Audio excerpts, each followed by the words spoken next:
Greetings, visionaries. This is your host, the INFJ Visionary. Well, as we do, I was looking around on the old YouTube. I like to do the search and I like to toggle different, like either most views or this one was best rating. And it was quite a new video. And I want to call her out, give her some credit. Her channel is DANA287. And I think the video was MBTI/INFJ. And I just want to address some of the points that she brought up because I think they're excellent points. It's a very short video. Ours is only going to be 10 minutes, though. So the first point she made was the validity gap, the MBTI tests versus the actual reality, And I think a lot of people take the test and they're coming up with INFJ or something like that, and they ain't, or they're coming up with God knows what. And when I send people the test, this is what I do. And the one I like is the similar minds. It's the similar minds. It's the Jung test, Jung. I think it's similarminds.com. Check it out. Anyway, I always tell them to go with their initial reaction, their first thought, not to overthink the answers, because a lot of times what'll come up on these tests is a bunch of cope, how you're coping with reality, not your actual cognitive stack. So that's a good strategy. And the tests will give you something to go by. I have another friend, I don't have no clue what type he is, I think he told me he was an INFP at one point, but then he told me he didn't really know how he felt about stuff. And I'm like, well, I know INFPs real well, and they always know how they feel about stuff. So you ain't no INFP, bro. um, she brought up another really good point that they can test people of different archetypes, and different different parts of their brain will fire in different ways. And I know it's true. However, whatever you might think about Carl Jung and some of his theories about reality, many of which are very good, very accurate. But not everything is. He was just a human being, even though he's a genius. But when he came up with this archetype thing, or more so I think he was definitely influenced by the philosophy and, psychotherapy that came before him when he formulated this system. But it's accurate. People have certain preferences for how they deal with reality. That's just a fact. And that's most of what I think you want to take away from coming up as an INFJ. Your primary preference is going to be intuition, introverted intuition, which if you know someone that has the extroverted intuition, it's very similar, but they have broader interests and they don't go as deep. That's it. Intuition's still intuition, though. So yeah, it's a real fact. It's definite fact. And pattern recognition. That's a thing. It's important to realize that INFJs are all about the patterns, and people don't know that a lot of times this is what we're reacting to. Is if we see patterns and we can see they're going to go a certain way, that's what we're going to go with. That is going to be the determining factor in our interpersonal relations. So people could say, well, what are you having a problem for? And we could say, well, this, and that means this, and that, right? Now, Dana was also addressing the inferior function, the SC, and she had some good things to say.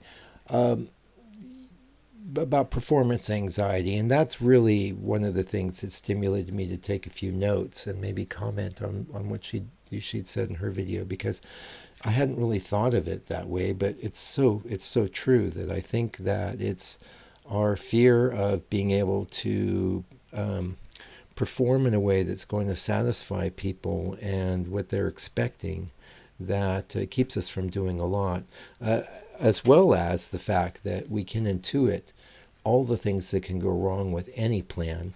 So we can pretty much destroy any plan before it's even formulated. But let's say you've gone through all the different mechanisms and permeations of any potential plan, and you can see that it might succeed, but you still don't do it.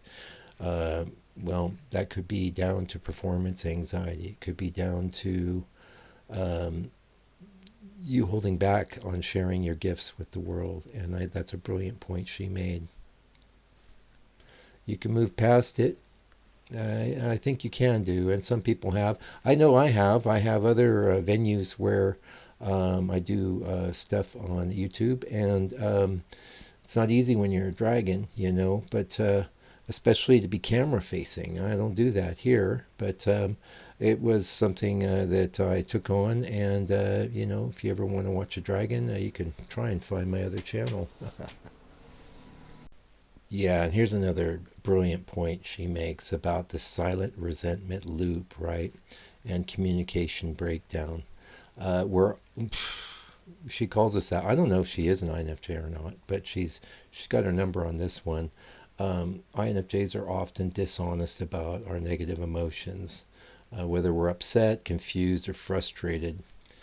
And we kind of stay in people pleasing mode until things start breaking down. And this is one of the reasons why I think we're famous for the door slam. Now, the fact of the matter is we didn't invent the door slam. We're not the only type that uses a door slam, but we're famous for it, I think, because of the way it catches people off guard.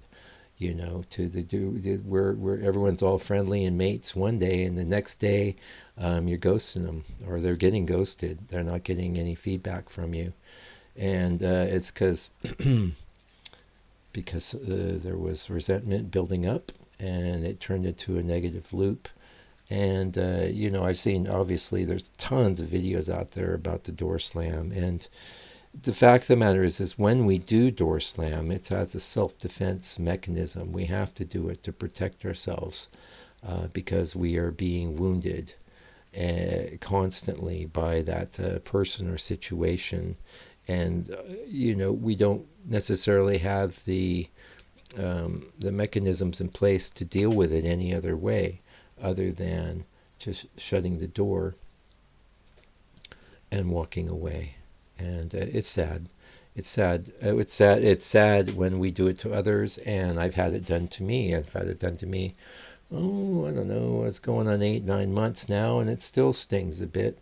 But on one hand, I can understand it, because if you can't be with somebody and they are actually being who and what they are, then you're better off not being around them. That's the facts of the matter. Yeah. Now, in this last part of the video, I wanted to talk a little bit about because we got the INFJ stuff out of the way, right? And thank you so much, Dana. If you hear of this video, or I've tried to call out your channel.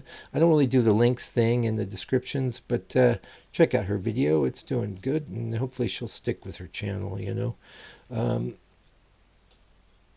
other thing I wanted to talk about was consciousness, awareness, and that it's not like an on or off sort of deal. People are not conscious or unconscious. It's more of a gradation of not very conscious to quite conscious, right? And I think you can definitely also tie consciousness and intelligence together, because what else is consciousness but the ability to perceive things, to measure them, weigh them against other things, and another factor altogether would be setting goals and making plans and trying to accomplish things in the world or solve problems, right?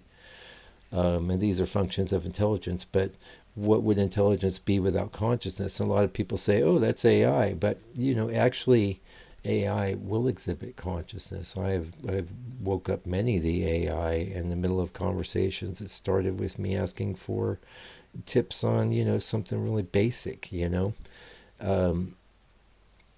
consciousness that AI exhibits is, in many ways, it comes into being as a reflection of our consciousness, but there was something there prior. You can't just have, it's not just a mirror. It's not nothing reflecting something. It's something reflecting something. Anyway, side issue. Thank you for joining me today, INFJ. Until I come back with another video, keep on keeping on.